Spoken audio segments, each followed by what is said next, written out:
Hello everyone.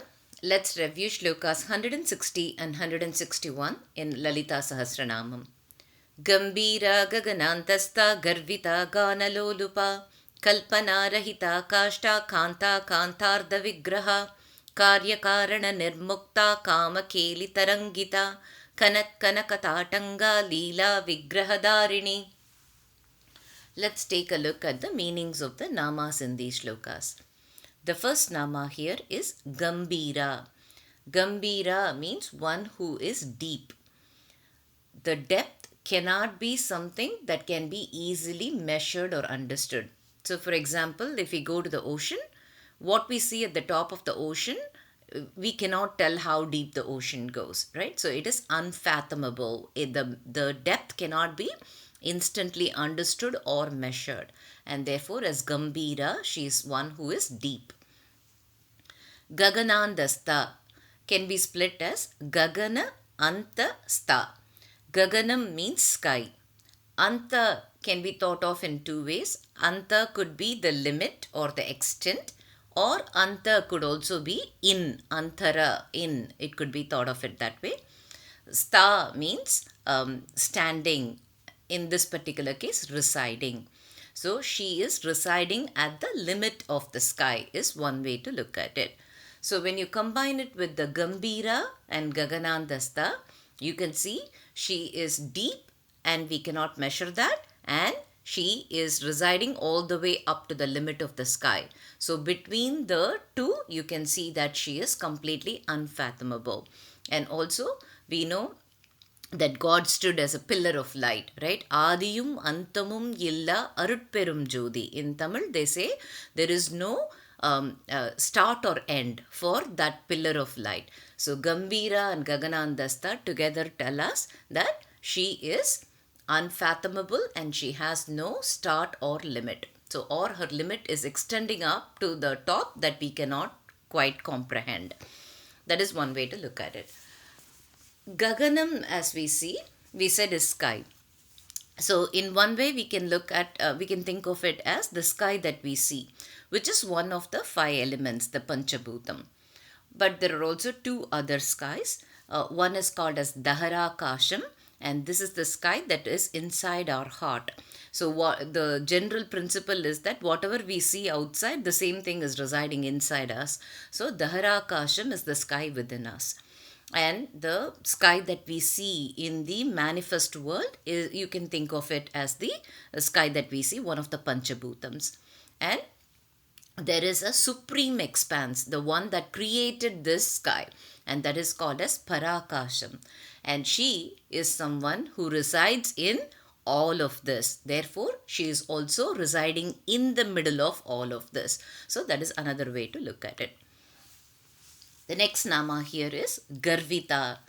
Garvam, as we all know, is proud. Garvitā means one who is proud.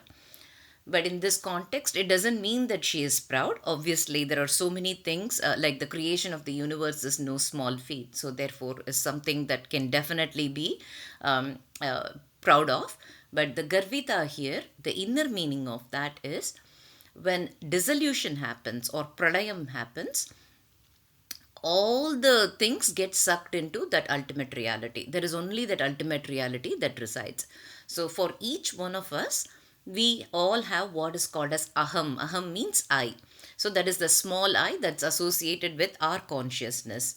When the pralayam happens, all this gets combined into a single identity, and that is called as para ahankara and or parahanta, and therefore she is the para ahankara, and therefore she is the garvitā, the collection of all the I's associated with everything in the universe. Gānalolupā. Gānam, as we all know, is music. Lolupā means one who is delighted by or one who is fond of. See, she is someone who is fond of music. And as we all know, the trinity of music, the Sangeeta Mummurtigal, they are all Sri Vidya Upasakas, and they have written lots of songs on Devi. The next nama here is kalpanārahitā. Kalpana means imagination. Rahita means devoid of. So kalpanārahitā means she is someone who is devoid of any attributes that allow us to imagine her. So she is someone who cannot be, who's beyond our comprehension. And we've also seen other namas. Mano vacha ma gochara. She's not even in the range of our words or our thoughts. So she is beyond our imagination. So that's a kalpanārahitā. And in fact, the kalpanārahitā means that she doesn't even have any attributes that can allow you to explain her.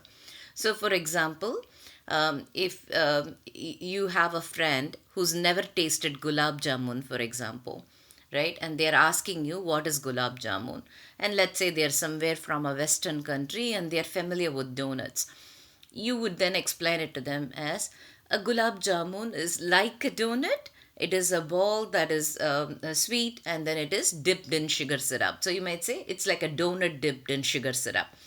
Even though they don't know the gulab jamun, because they know donut, they can extend their imagination and think of it in some way. Whether it will exactly come to close to gulab jamun or not, at least they can proceed to understand that.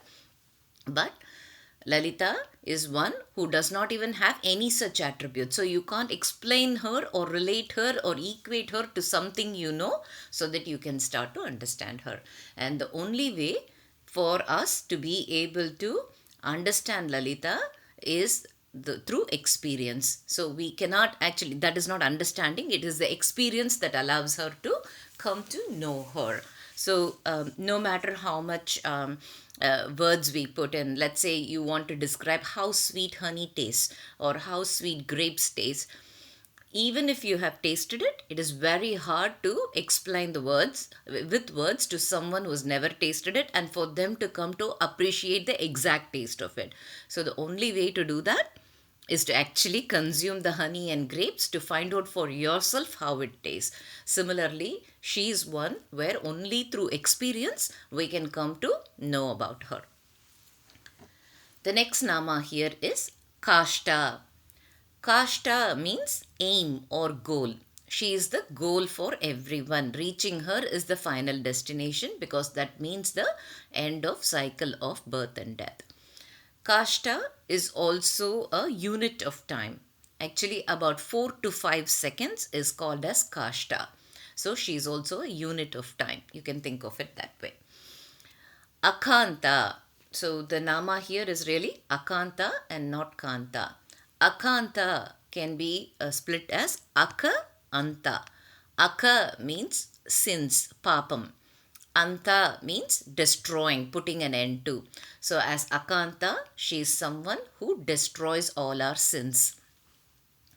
The next nama here is kāntārdha vigrahā. Kāntārdha vigrahā. Kānta means husband. Ardha means half. Vigrahā in this context is body. So she is someone who has half the body of her husband, or she shares half the body with her husband. So you can think of it as kāntārdha vigraha, which is very similar to Shiva being called as Ardhanarishvara. So half of his body is Nari, woman, and he is a Ishvara who has half of his body as a woman. Similarly, she is someone who shares half the body with her husband. So Ardhanarishvara is Shiva, kāntārdha vigraha is Shakti. You can think of it that way. kāryakāraṇa nirmuktā is the next nama.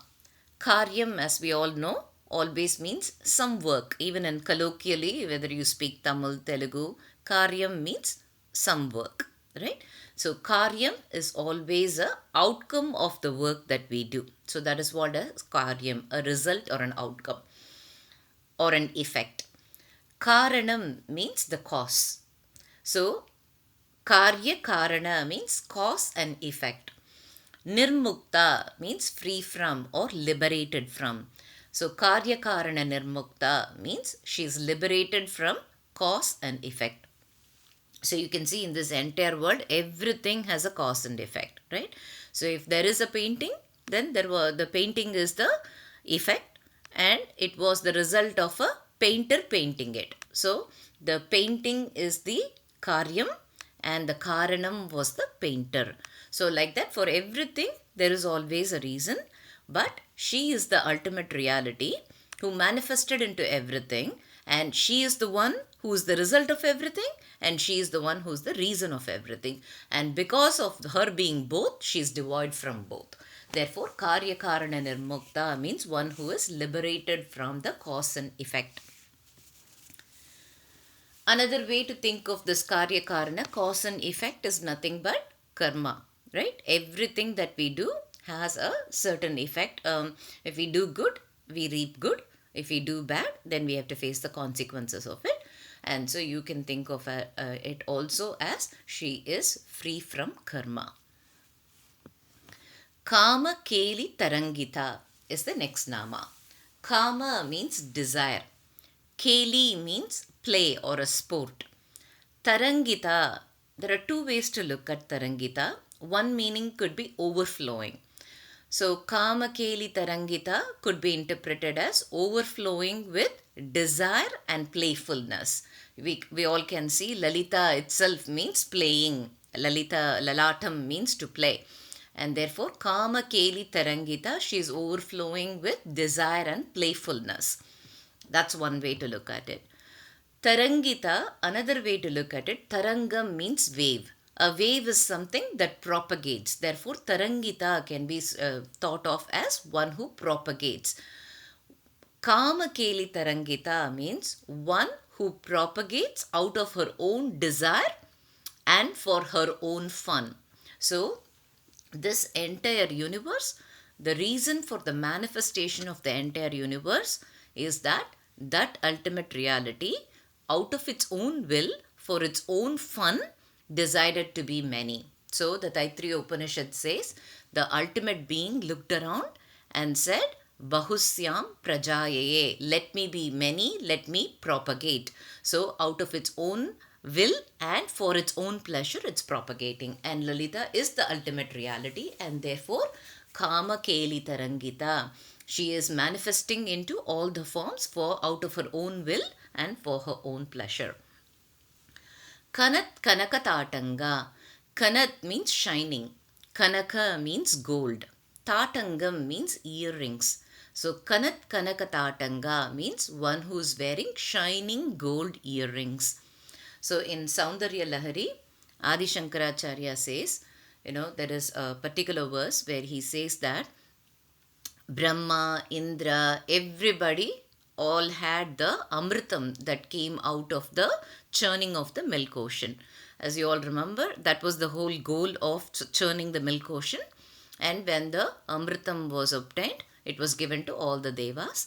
And the result of that amritam is that they all become immortal. Whereas, what did Shiva get out of the churning of the ocean? Shiva got the alakala visham. So remember, when they first churned the ocean, what came out was the alakala visham, and even its fumes were enough to burn everybody. It was that strong.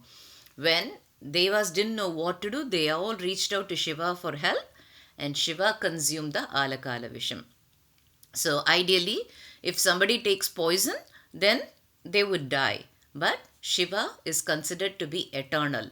Even though the devas took all the amritam and they are considered to be immortal, when the Mahapralayam happens, when the entire thing dissolves, everything gets sucked into the ultimate reality. At that time also, Shiva exists. All the 14 worlds in the Mahapralayam will perish. So, including Brahmaloka, everything will be gone. So, even though the devas are all supposed to be people who took the Amrita and they are supposed to be immortal, they are not permanent. During the Mahapralayam, everything will be destroyed. Whereas Shiva is eternal. Even during Mahapralayam, he will stay.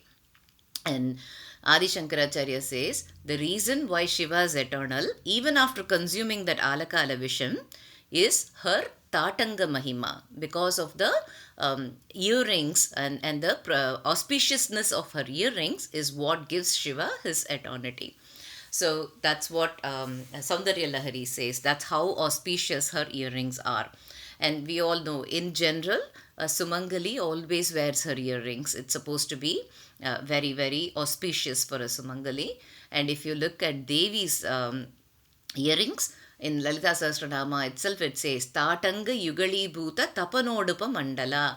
So her pair of earrings are nothing but tapan and udupa. The sun and the moon are her earrings. We all know sun and moon together represents eternity. And because this Sumangali is wearing eternity and carrying eternity in herself, as a result, that eternity is also extended to Shiva, and that's why Shiva is eternal. So that's a beautiful imagination or a poetic way of expressing both Devi's Mahima as well as Shiva's eternity by Adi Shankaracharya. And also, if you look at it, we all always think of Shiva as very auspicious. And there is another poem called Ananda Lahari. And then he says, if you think of Shiva, he rides a old bull, right? Nandi is his vahana. He rides on a bull. Generally, if you see, if you want to describe somebody dashing, they'll come on a horse. But here is one who's riding on a bull. And if you think about what he wears on himself, he has only all these serpents and everything for ornaments. And he is also someone who ate the poison. And where does he stay? He stays in the smashanam. If you think of all of these attributes together, in general, in normal life, you would not think of that person as auspicious. Somebody who stays in a cremation ground will avoid them, right? Yet, despite all of this, Shiva is considered to be the auspicious. And Shiva, the name itself means auspicious. And he is so auspicious only because he is the husband of Devi. And she is Sumangali, she is Saubhagyavati. All the attributes, all the auspiciousness of Shiva comes from her. So she is kanat-kanakatāṭaṅkā. There is a little bit more to the kanat-kanakatāṭaṅkā beyond the shining gold earrings. It also represents the Advaita principle. So here we are saying kanakatāṭaṅkā, golden earrings.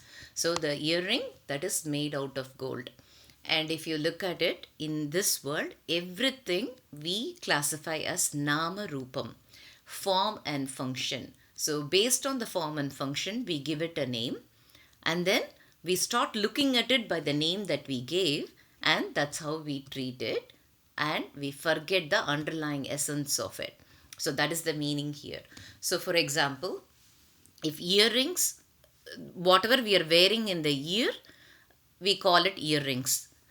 And if it is made of gold, we'll call it golden earring.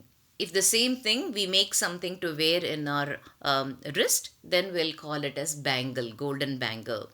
If we make something to wear it in our neck, we'll call it golden necklace. So whether it is a golden earring or a golden bangle or a golden necklace, the essence of all of that is that it's gold. No matter where we put it, end of the day, it's gold. Right? Just because it's in different places, we give this. This is called as nama rupam. The underlying essence is gold. Similarly, everything in this world, all the manifest forms, they all have a certain characteristics. It looks in a certain way. If it has a trunk, we call it elephant. If it has claws, and if it is big, and if it has a mane, then we call it a lion. So, and then if it has 2 legs, 2 eyes, a face, etc., then we call it a human being. But even though they all are different forms and they behave differently, the underlying essence in all of them is none other than that ultimate reality. That's why she is sarva antaryami. So she is inside everything.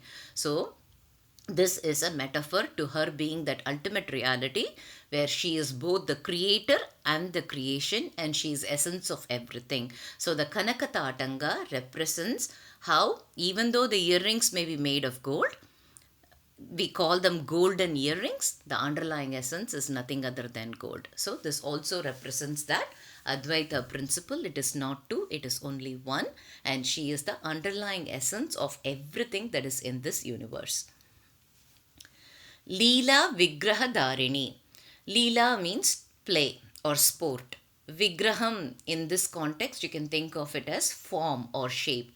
Dhāriṇī, you can think of it as assuming. So she assumes different shapes for sport. So as the ultimate reality, she manifests into all the different forms that we see, and for her own pleasure, she does that.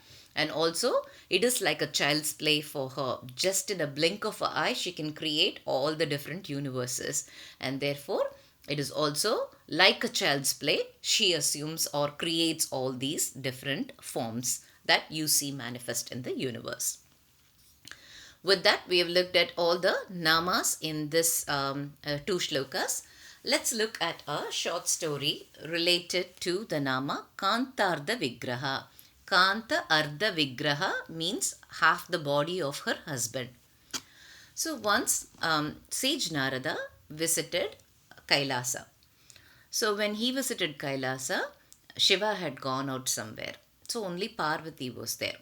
So when Sage Narada came, immediately Parvati welcomed him, asked him to sit down, gave him something to eat and drink, all the normal things we would do when a guest visits us. And then after some time, she asked Sage Narada, what brings you here? And so Sage Narada said, I had a question for Shiva, and so I came to ask him, but unfortunately he is gone out. So then Parvati said, why don't you tell me what you intended to ask Shiva? If I know the answer, I will tell you. Otherwise, I will ask him, and next time you can find out, either from me or from Shiva.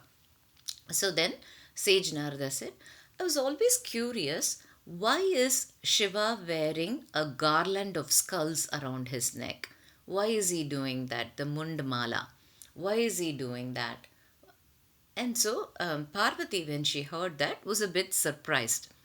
She is the better half, right? And therefore she never thought too much about what Shiva is wearing, how he looks, etc. For her, Shiva is someone with all of these. She accepted him as he is. And we all know how much penance Parvati did in order to attain Shiva. So for her, he is like this.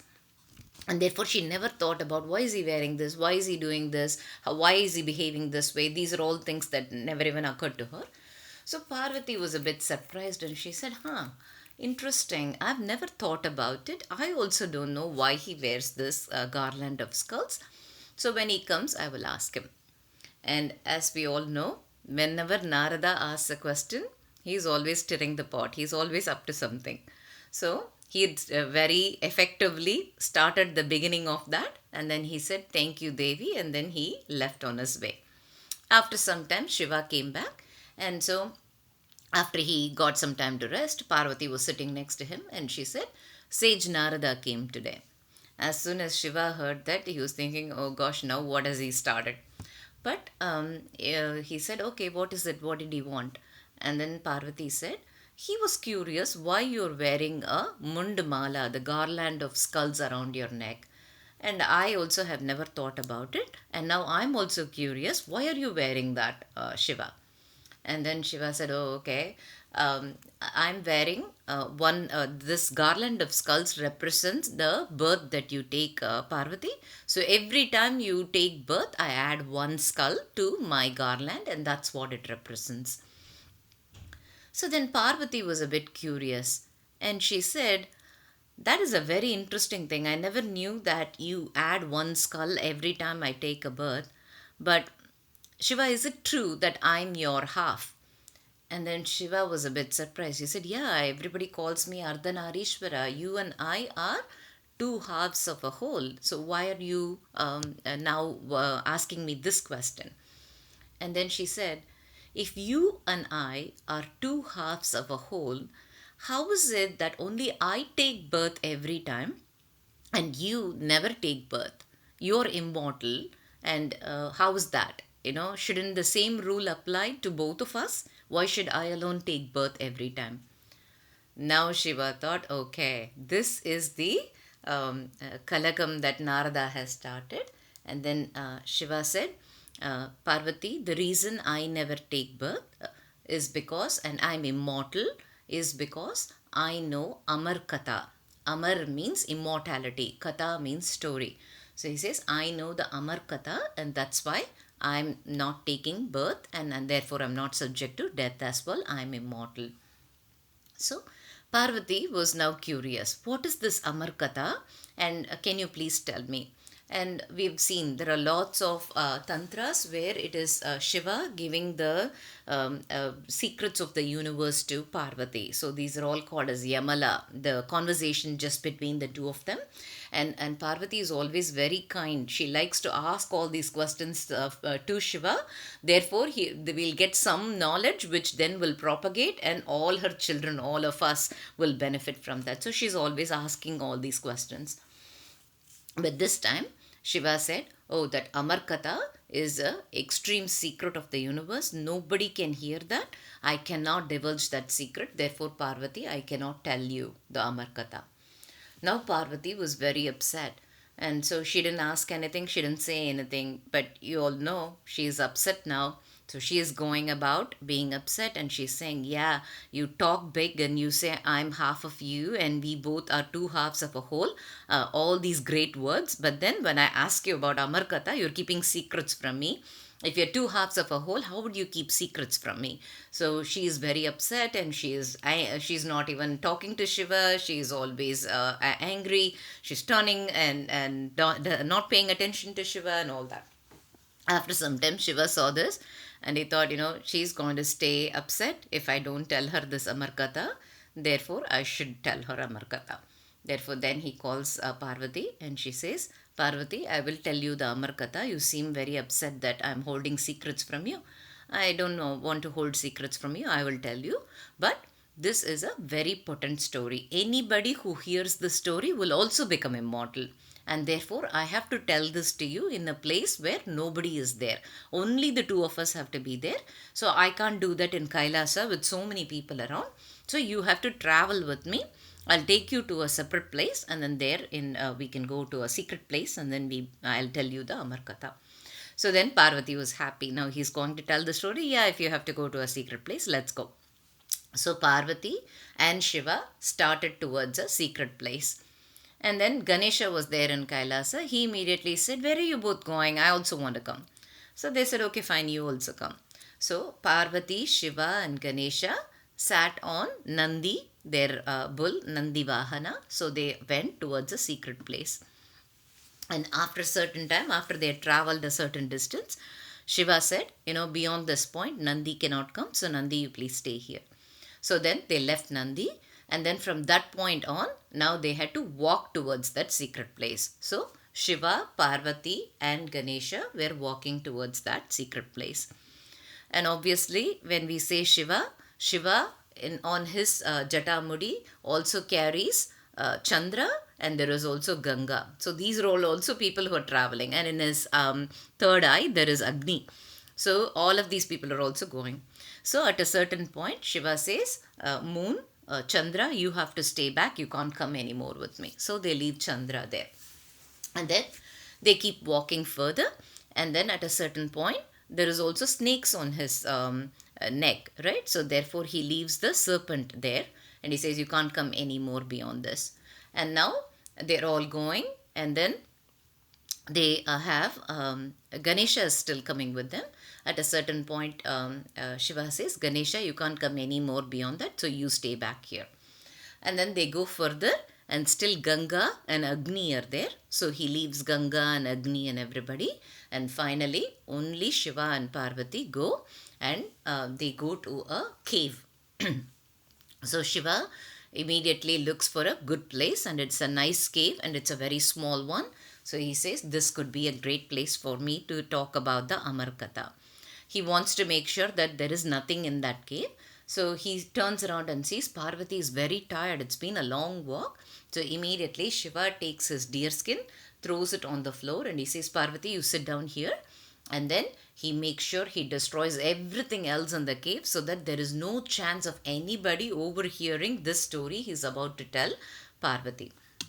So then he comes and sits down in the deer skin, and then he starts to narrate the Amarkatha to Parvati. So Parvati is listening to this, and she is going, as he is telling the story, she is constantly nodding and listening to that story. So the Shiva is narrating this entire story, and finally he ended the story, and he turns around and he looks at Parvati.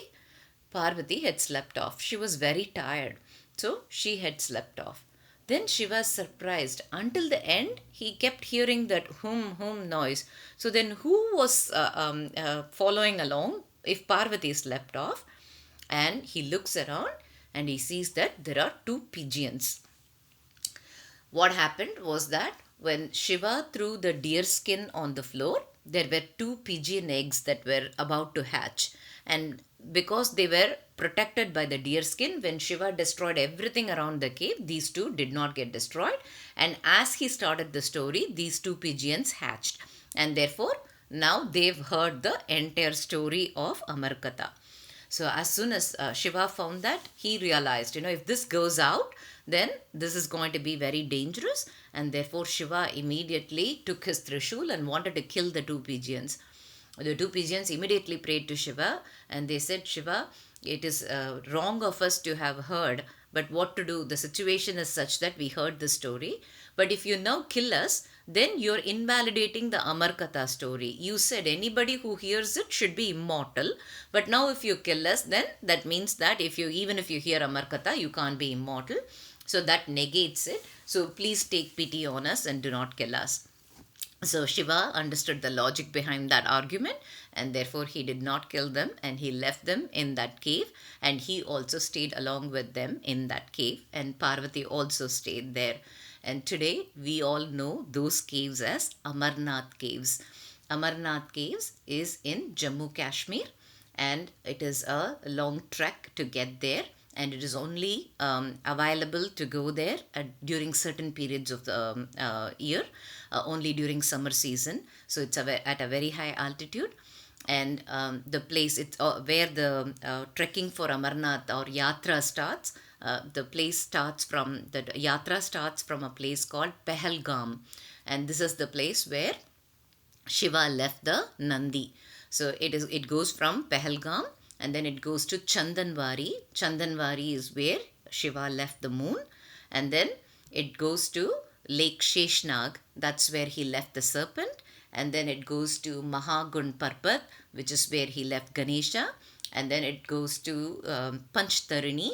That's where he left Ganga and Agni and all the Panchabhutams. And finally, they went to the Amarnath caves. So as we all know, in Amarnath caves, every season there is a lingam that is formed out of ice and it is considered to be one of the holy places for Shiva and several people, lakhs and lakhs of devotees go there, even though it's only like a 1 month period between July and August that you can go there. All other times it's like too much of ice and landslide because of the snow avalanches, etc. So only during a certain period people can go. But every year lakhs and lakhs of devotees take this yatra and it is supposed to be something that destroys all our sins and allows us a place in Kailasa. It is also said that along with the Shivalingam that's formed, there are also two small Shivalingams that are formed and one is Parvati and another is Ganesha. Amarnath caves is not just a holy place for Shiva, it is also considered to be a Shakti Peetam, one of the 51 Shakti Peetams. It is believed that Sati's throat fell in this place and therefore Amarnath caves is also a revered Shakti Peetam. And this is the story of the Amarnath caves and this is where Shiva and Parvati as two halves of a whole till date exist. And they give darshan to everybody and bless everybody. And it is believed that those pigeons still exist in those Amarnath caves. That's all for today. Thank you.